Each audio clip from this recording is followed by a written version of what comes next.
Dímelo, que es la que hay toda mi gente bella del mundo de YouTube.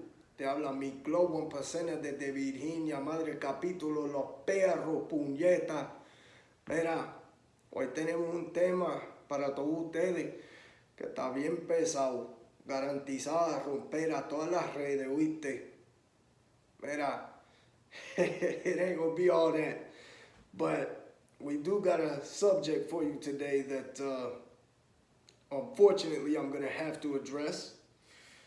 I've been laying off the YouTube thing lately, but this is something I feel is very important for me to address because essentially somebody took kind of a shot at me on a YouTube comment section, which who cares, right? But thing is, man, the thing that they said, the accusation that they made is something that I'm gonna make this video speaking about, and then from there forward, that's the reference. Anybody ever talks about it again, here's a video referencing, answering the question, whatever, right? So the shot that they took was essentially they said, Miklo 1%er has never prospected for any other 1% club. He's never been a member of any other 1% club other than the club he has built with his brothers, Los Perros, right? And because he's never been in another club and because he's never prospected for any other club, you should not listen to him. Because how could he know anything if he hasn't prospected for another 1% club? And, you know, let's ask the question, has Miklo 1%er prospected for any other 1% club? And you gotta ask yourself, man, if I had prospected for some other 1% club, is that not where I should be until my dying day? You know what I mean? And that's kind of the flawed view that people have out there nowadays. Because according to what this person was saying, basically, like, if I wanted to start my own club, I should have gone, prospected, been part of another club, got everything I could out of it, and then walked away and started my own club. You know, and I think that's a big problem in today's club world that is happening is, you know, advantageous club hopping. You know what I mean? And that just ain't me, man. I'm one club for life, forever. I decided early on, I'm gonna build a club with my brothers, and that's it. That's gonna be my club until the day I die. And you know, the statement that this person made was really ignorant when you think about it, man, because I can name countless founders of major clubs. That's what I am, man. I'm a founder of a club. I can name countless founders of major clubs that did not prospect. I'm pretty sure Sonny didn't prospect. I'm pretty sure Grub. I mean, you could go on and on and on. Because they're founders. That founders are the founders. Who's going to prospect them? You know, it's a ridiculous thing to say, man. And anybody that, you know, has spent any real time in the club world knows that building a club from the ground up, brick by brick, without taking shortcuts, without allowing law enforcement, without overlooking people's pasts and allowing scumbags and sex offenders, without patching in groups of people that couldn't make it in other clubs. You know, anybody that knows anything knows that building a club and sticking to a code of honor and not taking shortcuts is prospecting times 1,000, man. I mean, any club that stands the test of time, the founder of that club went through prospecting on steroids, man. And I don't think anybody that actually knows anything about the club world can dispute that. You know, that's why founders are held in such high regard. So it's a ridiculous shot that this person took, you know. And essentially, man, these people out there that take this kind of shot at me, man, 9 times out of 10, I feel like it's jealousy. Boils down to jealousy. Because difference between me and them, or me and my club and them, is that our message is pure.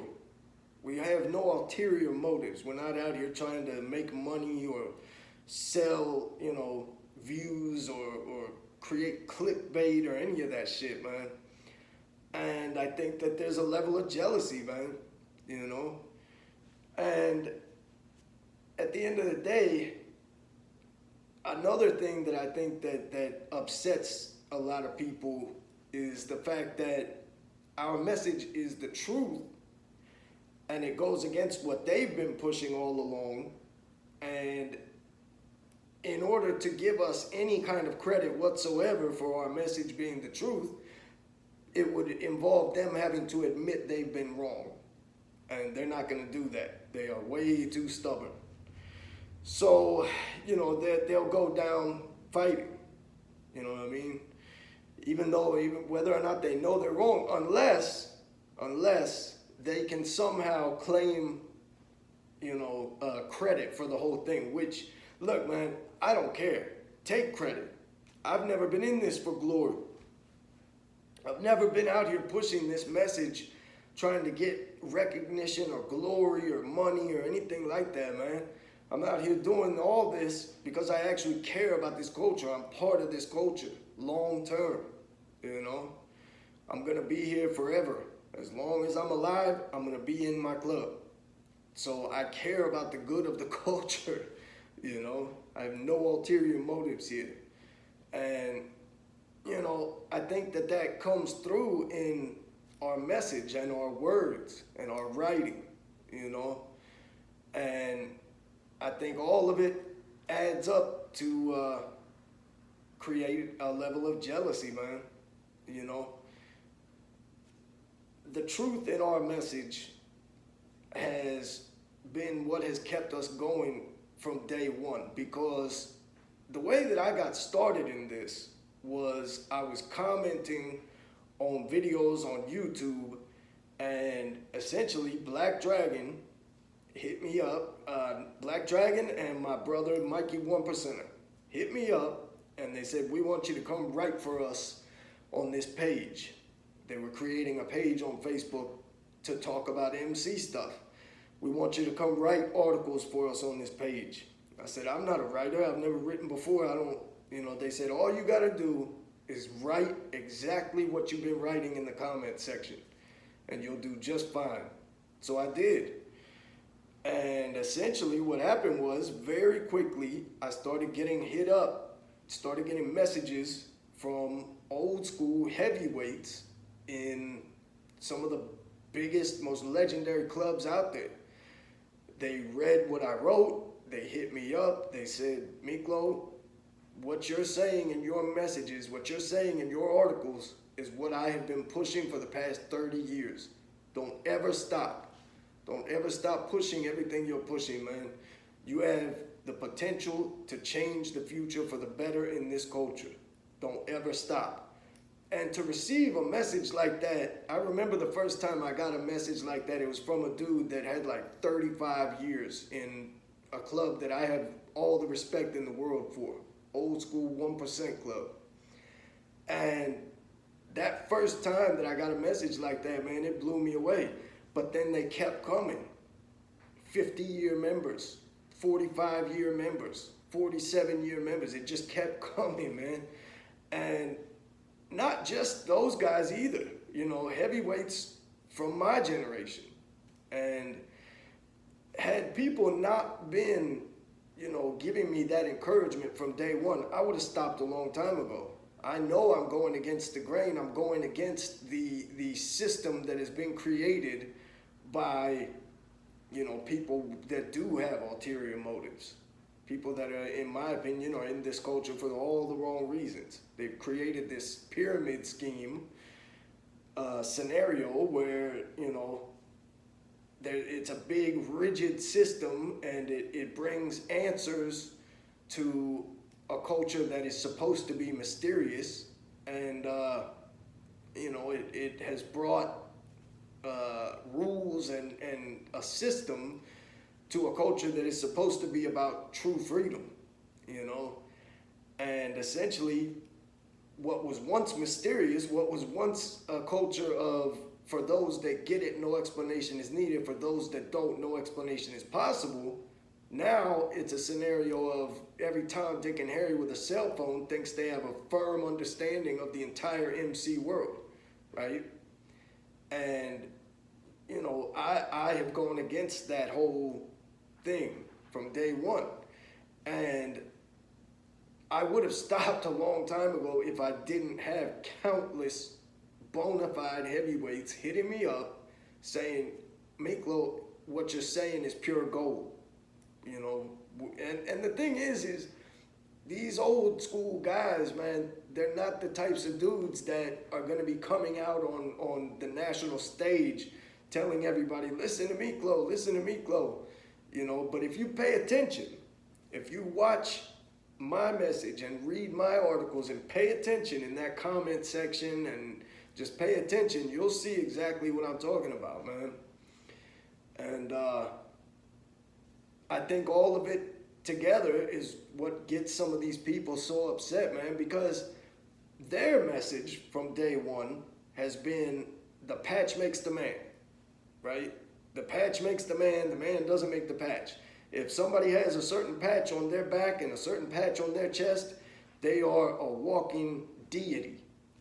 Do what they say or they will strike lightning upon you.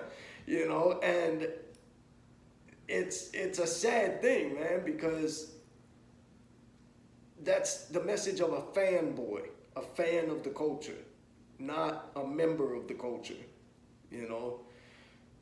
No true one percenter is going to go along with that message. There's this old movie, Hell's Angels Forever. I think it's from like 1979.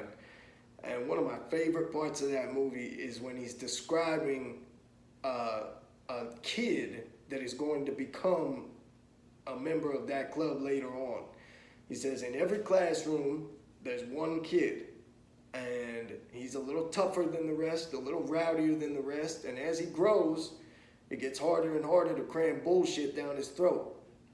And that right there, that part of the movie, man, that describes one percenters to a T. You cannot cram bullshit down our throat, man. So trying to tell one percenters, oh, just do whatever the guy with the big patch says, you know, don't ever question anything. Just if he has a certain patch, just do what he says. Man, there's no way that's going to go over. You know what I mean? There's no way people are going to go along with that. Not one percenters. So, you know, my message has always been based on something that happened to me very early on in this culture. Okay? When I started building this club, there was a certain club that approached a few of my brothers in a very hostile way, negative way. It was a big, ugly scene at a gas station, etc., etc. And that was our first encounter. And because of that, we were up in arms immediately. And that's the time period where Black Dragon is talking about he thought we were going to get ourselves killed, etc., you know, because we were up in arms. We were essentially gonna, you know, defend ourselves with extreme prejudice in any situation. But then a president from a major 1% club here in my state hit me up and he said, hey man, I see you guys are getting something started here in Virginia. We are also in Virginia, man. We got a lot of events coming up, and I would be honored if you would attend one of them. I would love to sit down and chop it up with you, man, get to know you. Why don't you come hang out with us if you get a chance, you know? Very respectful, very polite, and, you know, I did. Eventually I went and I hung out, and, you know, I created lifelong friendships with the members of that club. And the lesson that I learned there, and the lesson that a lot of people have learned over the history of this culture is, you know, an age-old lesson in life in general. You catch more flies with honey, man. So, my message has always been based on that experience. Like, you're not going to get anywhere as a big club. You're not going to get anywhere running around acting like a jerk, being bullies, trying to fucking force people to be loyal to you. You can't force loyalty. You must inspire loyalty, as I've said before. And that's always been my message. And because of all these things, whether my message is true or not, there are people out there that take offense to my message, and they claim that I'm going to get people hurt. And if you really think about it, their message, some of these other people out there that take issue with my message, their message of the patch makes the man, just do whatever he says if he has a patch, it might save Johnny Citizen from getting a black eye, once or twice, but is it worth it if it's steering the entire culture in the wrong direction? I don't think so. Is it worth it if it is causing clubs to kill each other at higher numbers than ever before? I don't think so. Yeah, it might stop Johnny Citizen from getting a black eye. Johnny Citizen might, see a patch and be like, oh, I'll just do whatever you say. And that might save his life or save him from getting beat up or whatever. But there are larger consequences at play here, because what happens is, because clubs are in competition with one another at the rate that they are nowadays, what's happening is a lot of these bigger clubs are recruiting faster than their old school members can mentor the new recruits, right? So a lot of these new recruits in some of these clubs that are going for mass recruitment, out there committing mass recruitment efforts, some of the new recruits are getting a lot of their education, quote unquote education, from some of these like YouTube channels, where the message is the patch makes the man. If you have a certain patch, it's not only is it your right, it's your responsibility to run around playing patch police. And all you people out there, if you see this patch or that patch, just do everything they say.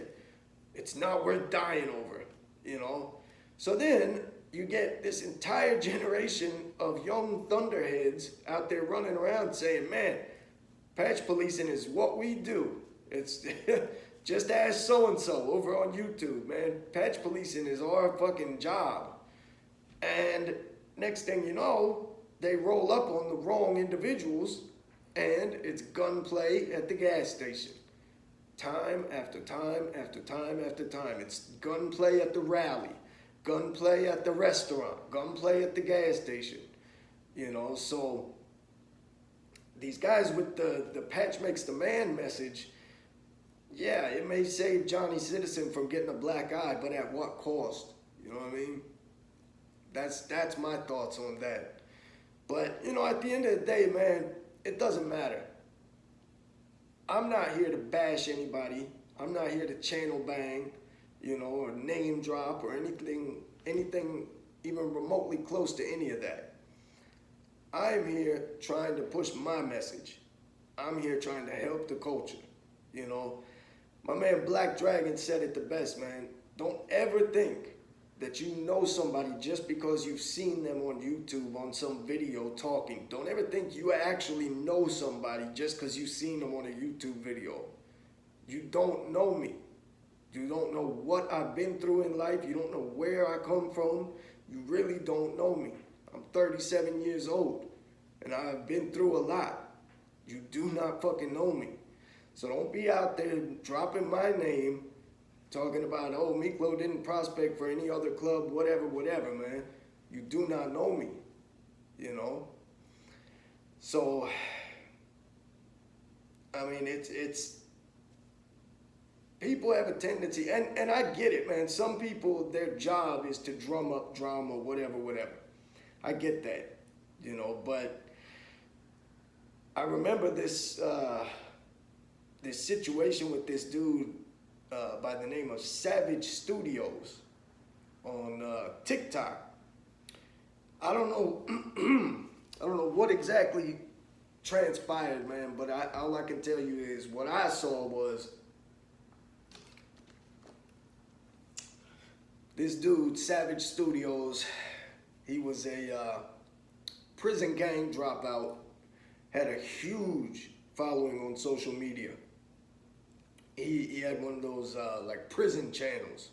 And he was a prison gang dropout, and I guess he had joined some other prison gang and was representing that prison gang. It was like a gang of dropouts, I guess. Anyway, long story short, the dude was a big, tough dude. I mean, he was like 6'2", 260, big old tatted weightlifting dude, and essentially he just kept getting in beef after beef after beef on his TikTok and YouTube and all those channels. And, you know, I don't know what exactly transpired, but I can tell you this. He was shot to death in the parking lot of a tattoo parlor. And it was during a big, loud beef with, you know, certain different multiple different individuals, you know, and that's what people need to understand about all this social media shit, man, is it can jump up off that screen and touch you real quick. You know what I mean? So just gotta be careful with that type of shit, man. Don't be out there name dropping, channel banging, you know what I mean? And the thing is, people often think that I'm referring to them because what I do is I call out behavior. I'm not out here name dropping other people's names, anything of the sort, man. I will call out janky ass behavior though. You know what I mean? If I say, yo, using other clubs' patches to make money is the wrong thing to be doing. And then some guy out there that's doing that says, oh shit, Miklo's talking about me. I thought me and Miklo were cool. I guess Miklo hates me. Nah, man. I don't hate you. I just don't agree with that. I don't agree with, you know, exploiting other clubs' patches and other clubs' names and other clubs' personal business, you know. That's just an example, man. It's like I could say anything, man, and somebody out there is going to think I'm talking about them. I get messages all the time. I'm the guy you were referring to in this video you made. And I'm like, I don't even know you, dog. I've never seen you before in my life, you know? So, anyway, man, when it comes to all this social media shit, you know, just keep it to addressing behavior is my advice. Don't be out here trying to channel bang and name drop and all that kind of stuff, man. Because really, you don't know the person you're talking about. You damn sure don't know me, you know? So, all that being said, man, I hope that clears that up. And, you know, much love to all my riders out there that have been with me from day one. Those that still believe in everything I'm saying. Those that have rocked with me from day one. I love all y'all. And much love, man.